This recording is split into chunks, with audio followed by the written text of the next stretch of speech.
नमस्ते, good morning. कल हम लोगों ने अपने 12वीं कक्षा के लिए निराला भाई इस पाठ के बारे में बहुत सारी जानकारी हासिल की है। उन्हें महादेवी वर्मा ने बहुत ही रोचक और अच्छे ढंग से इन्हें रखने की कोशिश की। आपने देखा होगा कि लेखक के बारे में अगर सबसे बड़ा गुणधर्म अगर कौन सा दिखता है तो वह है दान करना, लोगों को समाधान करना, पीड़ित व्यक्ति को समस्या से बाहर निकालना, शोषित व्यक्ति को उसकी समस्या से नज़दीक जाकर समझ लेना और जो कुछ हो सके उसे मदद करने की भावना रखना। ऐसा कहा जाता है कि निराला जी अपने व्यक्तिगत जीवन से समाज के सारे वर्गों के जीवन को महत्व ज्यादा दिया करते थे, क्योंकि वो मैं के बारे में कभी ज्यादा नहीं सोचते, हम के बारे में सोचते हैं। जैसा मैं हूं सभी लोग उसी तरह से होना चाहिए, लेकिन उन्होंने जीते समय अपने खुद के लिए समाधान करने के बजाय दूसरों के मन, दिलों में, आंखों में समाधान दिखने की कोशिश की। ये हम लोगों ने कल के पाठ में देखा। आज आगे जाकर हम देखने की कोशिश करते हैं निराला भाई महादेवी वर्मा जी। यहां तक आए थे हम लोग। बगल में गुप्त जी ने बिछोने का बंडल दबाए, दिया सलाई के क्षण प्रकाश क्षीण अंधकार में तंग सीढ़ियों का मार्ग दिखाते हुए निराला जी हमें उस कक्ष में ले गए जो उनकी कठोर साहित्य साधना का एक मुख्य साक्षी रहा है। आप नहीं, साक्षी रहा है। आले पर कपड़े की आधी जली बत्ती से भरा तेल से खाली मिट्टी का दिया मानो अपने नाम की सार्थकता के लिए जल उठने का प्रयास कर रहा है। इसका मतलब क्या होता है कि भाई उन्होंने अपने जो साथ में आए थे अपने व्यक्तिगत जो कार्य किया वो कहां बैठकर किया, किस अंधेरी कोठरी में किया। वहां पे क्या सुविधा थी? बैठने के लिए चेयर था, सामने टेबल था, प्रकाश बहुत अच्छा था, बेड बहुत अच्छा था। ऐसा कुछ था क्या? कुछ भी नहीं था। बस एक धोती और एक चद्दर वहां पर पड़ा हुआ था। जब उन्होंने उनको बताया कि यही मेरे जीवन का सब, ये साक्ष्य दे रहे हैं कि मैंने यहाँ बैठकर साहित्य की रचना की। ये सब बातें मेरे सामने है और यही साक्ष्य दे रहे हैं तुम्हारे सामने कि मैंने यही बैठकर अपने जीवन का सबसे बड़ा साहित्य लिखने का प्रयास किया। उस पर उन्हें गर्व भी है। आर्थिक परिस्थिति से वो जूझते थे, कभी उनकी अच्छी परिस्थिति नहीं रही। जब भी कुछ पैसे मिलते थे वो दूसरों के समाधान के लिए दे देते थे। फिर खुद का क्या होगा, जो है उसमें काम चला लेना और अपना कार्य करते रहे। आले पर कपड़े की आधी जली बत्ती से भरा पर तेल से खाली मिट्टी का दिया मानो अपने नाम की सार्थकता के लिए जल उठने का प्रयास कर रहा था। एक मिट्टी का छोटा सा एक डिब्बा था, वो बस उसके आधार पर वो चलता था और उसी प्रकाश में निराला जी अपना साहित्य का कार्य कर रहे थे। वो आलोक रहित सुविधा शून्य घर, ग्रह स्वामी के विशाल आकार और उससे भी विशालतर आत्मीयता से भरा हुआ था। अपने संबंध में बेसुध निराला जी अपने अतिथि की सुविधा के लिए सतर्क प्रहरी रहे। अतिथि की सुविधा का विचार कर वे नया खरीद कर गंगा जल ले आए और धोती चादर जो कुछ घर में मिल सका सब तख्त पर बिछाकर उन्हें प्रतिष्ठित किया। जब मैथिली शरण गुप्त उनके घर पर एक अतिथि बनकर आए, दोस्त, लेकिन बहुत दिनों के बाद में अगर कोई दोस्त अपने घर पर आता है तो हम लोग उसे मेहमान समझते हैं। और जब कोई मेहमान अपने घर पर आता है तो उसकी भगवान जैसी सेवा करना चाहिए, क्योंकि वो भगवान के रूप में ही हमारे घर में आता है। तो इस दृष्टिकोण से उन्होंने क्या किया कि जो घड़ा भर पानी गंगा से लेकर वो आए थे और वहां पर एक धोती पड़ी थी और एक चादर पड़ी थी, बस उसे थोड़ा सा बिछाकर, थोड़ा सा साफ सुथरा कर कर वो उस तख्त पर बिछाकर उन्हें प्रतिष्ठित किया। अपने दोस्त को और आने वाले हमारे मेहमान को बस उस धोती और उस चादर वहां पर बिछाने के बाद में उनको बैठने का आग्रह किया और वहां उनको प्रतिष्ठित कर दिया। जो सामने है वो है झूठी प्रशंसा, झूठा कर्म, झूठी कृति, झूठी बात। ये व्यक्तिगत निराला जी के जीवन में ये बातें नहीं थी। जो भी है वो सामने है, जैसी स्थिति है बस वैसी स्थिति है। उन्होंने कहा कि बहुत सुविधा शून्य घर, कि जिस घर में किसी प्रकार की सुविधा ना हो, जो चाहिए वो न हो, ऐसे स्थिति में भी वो अपने अपने व्यक्तिगत जीवन यापन वो हमेशा के लिए बहुत ही स्थिर स्थावर रूप से क्या करते थे। तारों की छाया में उन दोनों मर्यादावादी और विद्रोही महाकवियों ने क्या कहा सुना, यह मुझे ज्ञात नहीं, पर सवेरे गुप्त जी को ट्रेन में बैठाकर वे मुझे उनके सुख शयन का समाचार देना न भूले।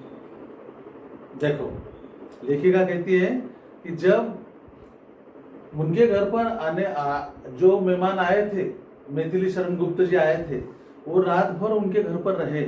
जब वो सुबह उठे तो उन्हें जाने का आग्रह किया और जब लेखक उन्हें रेलवे स्टेशन पर बिठाने चले गए और जब मेहमान को गाड़ी में बिठाकर जब वो वापस आए तो उन्होंने गुप्ता जी को ट्रेन में बैठाकर वे मुझे उनके सुख शयन का समाचार देना न भूले, क्योंकि मैथिली शरण गुप्ता जी किस सुख कारक जीवन जीने का प्रयास करते हैं इसका आंखों देखा हाल निराला जी ने देखा था। और वही सारी बातें निराला जी ने महादेवी वर्मा को किसी भी हालत में न भूलते हुए बताने की कोशिश की, क्योंकि भाई हम कहाँ हैं और उनका सुख और चैन किस तरह से होता है वो जाने के बाद में उन्हें समझाने लगे। ऐसे अवसरों को कमी नहीं, जब वे अकस्मात पहुंचकर कहने लगे मेरे इक्के पर कुछ लकड़ियां, थोड़ा घी आदि रखवा दो, अतिथि आए हैं, घर में सामान नहीं है। अब देखो, घर पर अगर कोई अतिथि आता है और घर पर बिल्कुल भी सामान नहीं है, तब उन्होंने महादेवी वर्मा जी को कहा कि भाई कुछ बनाने के लिए लकड़ियां चाहिए, थोड़ा घी चाहिए और वो उस जगह पर रख दो और फिर उसके बाद में आप चले जाओ। उनके अतिथि यहाँ भोजन करने आ जावे सुनकर उनकी दृष्टि में बालकों जैसा विस्मय छलक आता है। जैसे एक आधा छोटा बालक है और कोई उन घर पर अगर आता है तो उन्हें बहुत ही खुशी होती है, उनके पास जाता है, उनके साथ खेलता है, चिल्लाता है, उन्हें कोई वस्तु मांगने की कोशिश करता है। ये सब बातें जब छोटा बालक करता है तो वैसे ही निराला जी के घर पर एक आधा मेहमान जब आता है तो वही स्थिति निराला जी की वहां पर होती है। जो अपना घर समझकर आए हैं उनसे यह कैसे कहा जावे कि उन्हें भोजन के लिए दूसरे घर जाना होगा। जो लेखक के घर पर मेहमान बनकर आए हैं वही रहेंगे, वही खाएंगे, वही सोएंगे और फिर कल दूसरे दिन अपने अपने रास्ते वो निकल चले जाएंगे। लेकिन लेखक का कहना इस तरह है कि जब मेरे घर पर कुछ सामान ना हो और मेरे घर पर कोई मेहमान आता है तो मैं कैसे कहूं कि तुम दूसरों के घर पर खाना खाने के लिए चले जाओ। ऐसा तो कह नहीं सकते। भोजन बनाने से लेकर झूठे बर्तन मांजने तक का काम वे अपने अतिथि देवता के लिए सहर्ष करते हैं। आतिथ्य की दृष्टि से निराला जी में वो पुरातन संस्कार है जो इस देश के ग्रामीण किसान में मिलता है। कोई हिचकिचाहट नहीं रहती। मेरे घर पर मेहमान आए हैं, फिर थोड़ी बढ़ोतरी बातें करना, बढ़ चढ़कर बातें करना, थोड़ा सा अलग आविर्भाव लाना, खुद में बातें करते करते अपनी भाषा का ढंग बदल देना, ये कुछ भी नहीं। जब खाना बनाते हैं तो खुद बनाते, खुद खिलाते हैं और जो बर्तन वहां पर होते हैं तो वो मांजने के लिए वो अपने हाथों से उनके सामने सारे बर्तन मांज कर उसे सुस्थिति में रखने की जब कोशिश करते हैं तो उन्हें कोई शर्म या कोई लज्जा महसूस नहीं होती। आनंद महसूस करते हैं इन बातों का, क्योंकि वो एक सामान्य किसान की तरह ही वहां पर पेश आते हैं। उसकी व्यथा की सघनता जानने का मुझे एक अवसर मिला है। श्री सुमित्रानंदन दिल्ली में टाइफाइड ज्वर से पीड़ित थे। इसी बीच घटित को साधारण और अघटित को समाचार मानने वाले किसी समाचार पत्र ने उनके स्वर्गवास की झूठी खबर छाप डाली। अब देखो, सुमित्रानंदन पंत उनके दोस्त थे, एक अच्छे साहित्यकार थे, लेकिन दिल्ली में टाइफाइड ज्वर से पीड़ित थे। किसी अस्पताल में उनको टाइफाइड हुआ था और उससे वो पीड़ित होने के नाते उस अस्पताल में भर्ती थे। इसी बीच घटित को साधारण और अघटित को समाचार मानने वाले किसी समाचार पत्र ने उनके स्वर्गवास की झूठी खबर डाली और दूसरे दिन जब वो देखते हैं निराला भाई की वर्तमान पत्र में ऐसी खबर आई कि वो चल बसे, वो खबर झूठी थी। निराला जी कुछ ऐसी आकस्मिकता के साथ आ पहुंचे थे कि मैं उनसे यह समाचार छिपाने का भी अवकाश न पा सकी। समाचार के सत्य में मुझे विश्वास नहीं था, पर निराला जी तो ऐसे अवसर पर तर्क की शक्ति ही खो बैठते हैं। लड़खड़ाकर सोफे पर बैठ गए और किसी अव्यक्त वेदना की तरंग के स्पर्श से मानो पाषाण में परिवर्तित होने लगी। उनकी झुकी पलकों से घुटनों पर चूने वाली आंसू की बूंदें बीच में ऐसे चमक जाती थी मानो प्रतिमा से झड़े जूही के फूल हो।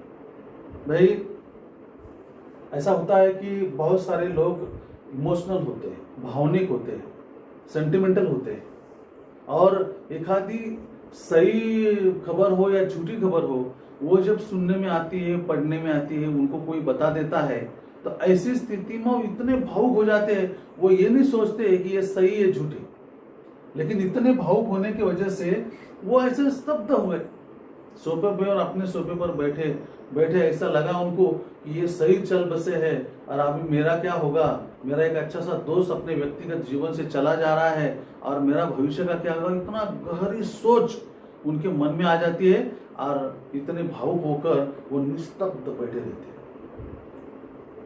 ये सच था कि वो जो न्यूज थी, वो जो अखबार में न्यूज आई थी, वो झूठी थी, लेकिन जब तक इन्हें वो सही है या झूठ है मालूम होने से पहले ही जब उन्होंने पढ़ लिया, तो जो खबर आती है हम लोग सही मानते हैं और वही खबर को सही मानकर हम लोग उस पर अमल करते हैं। और उन्होंने भी उसी ढंग से किया, लेकिन बहुत ही गहरी सोच में गिर गए और बहुत दुख हुआ उनको। स्वयं अस्थिर होने पर भी मुझे निराला जी को सांत्वना देने के लिए स्थिर होना पड़ा। देखो, लेखिका कहती है कि स्वयं अस्थिर होने पर भी मुझे निराला जी को सांत्वना देने के लिए स्थिर होना पड़ा। यह सुनकर कि मैंने ठीक समाचार जानने के लिए तार दिया है, वे व्यथित प्रतीक्षा की मुद्रा में तब तक बैठे रहे जब तक रात में मेरा फाटक बंद होने का समय न आ गया। भाई, महादेवी वर्मा जी उनसे कहती है कि सही क्या है और झूठ क्या है, इसके लिए मैंने तार भिजवा दी है। उसका संदेशा बहुत जल्दी हम लोगों के पास आएगा। लेकिन वो इतने दुखी हो गए थे अपने दोस्त के निधन की वार्ता सुनकर कि जैसे दिन भर जैसे एक जगह पर बैठे रहे तो बैठे ही रहे, और जब शाम में अपन घर का जो सामने वाला बरामदा होता है, वहाँ का जो दरवाजा होता है, फाटक होता है, जब सोने का वक्त हो जाता है तो हम लोग बंद कर देते हैं। तो जब तक मैं वो बंद नहीं करती तब तक निराला जी उस तरफ उनका ध्यान था और वैसे के वैसे एक ही जगह पर वो बैठे हुए थे। सोचो कि भाई आजकल का जमाना तो इस तरह से, आजकल का दौर इस तरह से चल रहा है कि अपने व्यक्तिगत फैमिली कुटुंब का एक आधा मेंबर अगर चल बसता है, चला जाता है, भगवान को प्यारा हो जाता है, तो इतनी गहनता से लोग नहीं ले रहे, इतनी गंभीरता से लोग नहीं ले रहे। लोग उसका अंतिम क्रिया कर देते हैं और अपने अपने काम में लग जाते हैं। घर का सदस्य होने के नाते बात कर रहा हूं मैं, और ये तो कोई ब्लड रिलेशन का न होने के बावजूद भी अगर एक खबर आती है और वो भी झूठी खबर पढ़ने के बाद भी एक व्यक्ति इमोशन भावना प्रकट करता है और उसमें डूब जाता है, दिन भर अपने दुख में रहता है, ये कितनी बड़ी बात उनके बारे में यहाँ पर बताई जा सकती है।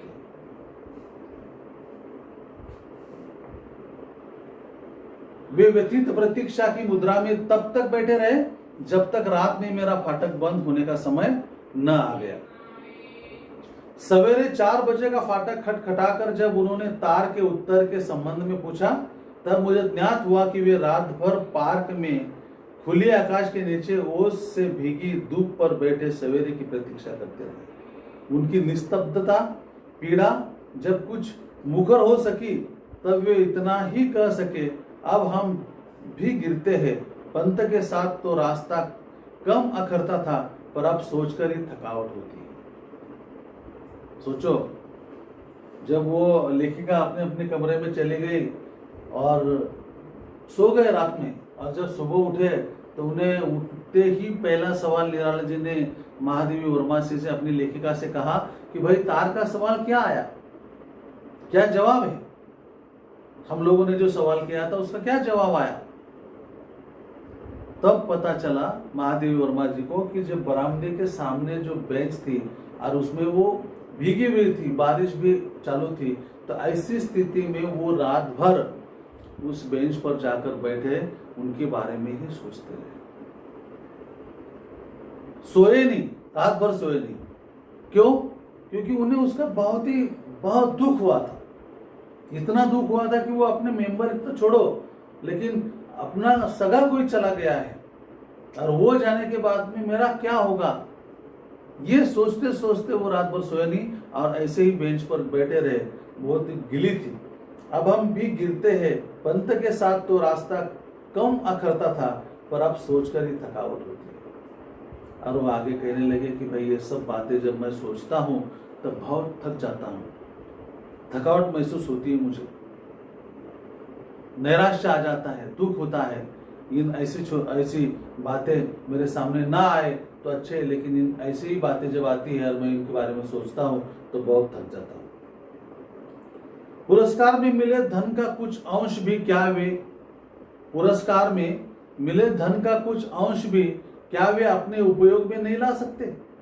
पूछने पर उसी सरल विश्वास के साथ कहते, वह तो संकल्पित अर्थ है, अपने लिए उसका उपयोग करना अनुचित होगा।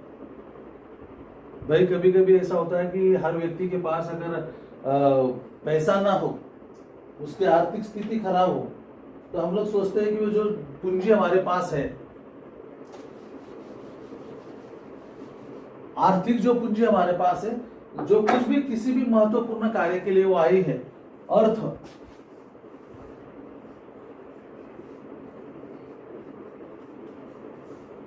पैसा, तो इसे वो संचित मानते हैं। वो उनको ही पुरस्कार मिला, अगर वो पुरस्कार से मिला हुआ पैसा अगर अपने व्यक्तिगत जीवन जीने के लिए खर्च करना है तो वो सही नहीं मानते। वो कहते हैं कि वो तो संकल्पित अर्थ है, मिला हुआ है दूसरों से, यदि वे हमारी कल्पित अपने लिए उसका उपयोग करना बिल्कुल अनुचित होगा। जैसा है वैसा रहने दो। अगर उसका पूरा खर्च कर अपने लिए उसका उपयोग करे तो ये वो सही मायना उसके बारे में नहीं मानते। उन्हें व्यवस्थित करने के सभी प्रयास निष्फल रहे हैं। उन्हें लेखिका कहती है कि जब छोटी छोटी बातों से उन्हें समझाने की कोशिश जब मैं करती थी तो सारे प्रयास निष्फल रहे, पर आज मुझे उनका खेद नहीं है। यदि वे हमारे कल्पित सांचे में समा जाए तो उनकी विशेषता ही क्या रहे। अपनी एक कल्पना होती है और हम अपनी कल्पना में दूसरों का जीवन बिठाने का कार्य करते हैं। अभी हम लोग अगर मानते हैं कि डॉक्टर बाबा साहेब अम्बेडकर ने देश भर में, दुनिया भर में इतना बड़ा कार्य किया, शिवाजी महाराज ने इतना बड़ा कार्य किया, सावरकर जी ने इतना बड़ा कार्य किया, जितने भी देशभक्त लोग थे, समाज सेवक थे, महात्मा गांधी, पंडित जवाहरलाल नेहरू, सरदार वल्लभ भाई पटेल है, भगत सिंह है, सुखदेव है, राजगुरु है, जिनका नाम लोग है आप लोग, इन्होंने देश के लिए, समाज के लिए बहुत ही ऊंचा स्तर का कार्य किया। लेकिन हम नहीं समझ सकते उनका कार्य कितना बड़ा है, लेकिन हम अपनी कल्पना उनके जीवन पर लादने की कोशिश करते हैं, तो वो कहां तक सही होगा। वो समाज के लिए जीते हैं, हम अपने लिए जीते हैं। और हमें ऐसा लगता है कि तुम्हारे पास इतना पुरस्कार, इतने बड़े बड़े पुरस्कार लगे हुए, अगर इसे बेच दिया जाए तो इससे बहुत सारा पैसा मिलेगा और इस पैसे हम अपने बहुत अच्छे से जीवन जीने के प्रयास करेंगे। लेकिन वो लोग नहीं मानते, वो मानते हैं कि वो तो मेरे जीवन का संकल्पित है, जो मैंने संकल्प किया था वो पूरा हुआ और उसका मिला हुआ फल है, जो आज मैं दीवार पर इतना बड़ा पुरस्कार लगाकर अपने घर में अभिमान, गर्व महसूस करता हूं। इसलिए वो पैसा खर्च करना खुद के लिए अनुचित नहीं मानते। उनकी अपरिग्रही वृत्ति के संदर्भ में बातें हो रही थी, तब वसंत ने परिहास की मुद्रा में कहा, तब तो आपको मधुकरी खाने की आवश्यकता पड़ेगी। मैंने यहां पर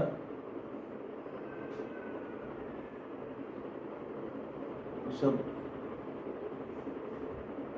यहां पर नहीं दिया गया है कि भाई अपरिग्रही वृत्ति, सब कुछ अपना ग्रहण करने की जो वृत्ति होती है, वो संदर्भ में बातें हो रही थी, तब वसंत ने परिहास की मुद्रा में कहा, तब तो आपको मधुकरी खाने की आवश्यकता पड़ेगी। खेद, अनुताप या पश्चाताप की एक भी लहर से रहित विनोद की एक प्रशांत धारा पर तैरता हुआ निराला जी का उत्तर आया, मधुकरी तो अब भी खाते हैं, जिसकी निधियों से साहित्य का कोश समृद्ध है। उसने मधुकरी मांगकर जीवन निर्वाह किया है। इस कटु सत्य पर आने वाले युग विश्वास कर सकेंगे, यह कहना कठिन है। भाई अगर ये इतना कटु सत्य है, बहुत कटु सत्य है, तो इस पर हम लोग विश्वास कैसे करें, किस दृष्टिकोण से करने की कोशिश करें। और उसी शब्द का मैं अर्थ आप लोगों को बता दूं।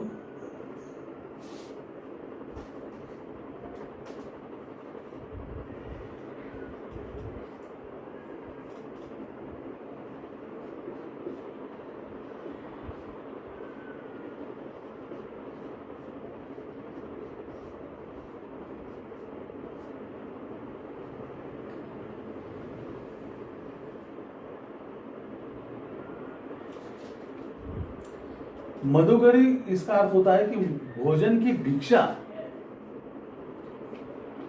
आप लोग भोजन की भिक्षा मांगकर जो खाने की कोशिश हो रही है, तो उनका कहना है कि आप भी हम लोग वही कर रहे हैं, इसमें क्या है। उसने मधुकरी मांगकर जीवन निर्वाह किया है, इस कटु सत्य है, इसमें कोई बदल नहीं हो सकता। अगर किसी ने कहा भी तो हम लोगों को उसमें ऐसा हिचकिचाहट करने की कोई बात नहीं है। इस कटु सत्य पर आने वाले युग विश्वास कर सकेंगे, जो हम लोग कहेंगे कि निराला जी इस तरह से अपना जीवन व्यतीत करते थे, तो आने वाला जो युग है, नई पीढ़ी है, दूसरी जो पीढ़ी है, तो वो विश्वास करेगी? बिल्कुल नहीं करेगी। क्योंकि इतना बड़ा साहित्यकार अगर इस दृष्टिकोण से जीवन जीता है तो वो कभी नहीं मानेंगे। यह कहना कठिन है, लेकिन हम लोग मानते हैं कि ये बिल्कुल कहना कठिन है कि सही होगा या गलत होगा, वो मानेंगे या नहीं मानेंगे। गेरू में दोनों मलिन अधोवस्त्र और उत्तरीय कब रंग डाले गए, इसका मुझे पता नहीं, पर एकादशी के वे सवेरे स्नान,